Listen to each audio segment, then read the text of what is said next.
On the street lamp outside of Vanessa Morales' home, flowers and her picture still hang.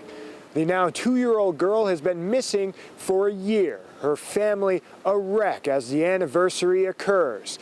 And now police are still adamant to make sure that they bring the family closure. We've been getting tips and leads.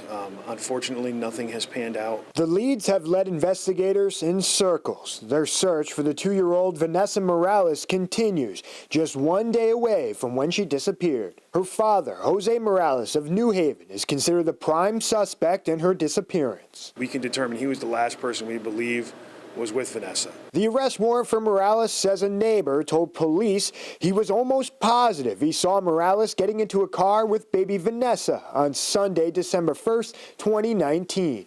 The next day, her mother, Christine Holloway, was found dead inside their home. Morales was arrested for her murder, appearing in court earlier this year. His attorney, Norm Pattis, spoke to the public in February about his client's innocence. I'd remind everybody about the presumption of innocence, and notwithstanding the tragic and terrifying disappearance of this young baby.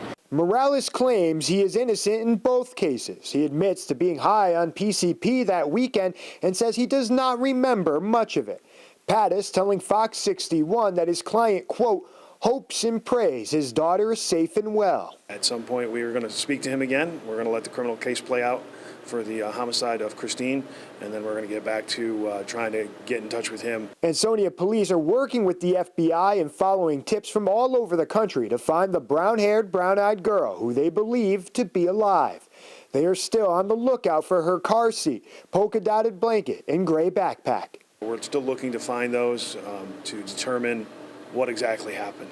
The FBI are working to create an updated image of Vanessa. If you have seen her or have any information about her whereabouts, you're urged to contact the FBI tip line at 203-503-5555 or contact Ansonia Police. In Ansonia, Dave Puglisi, Fox 61 News.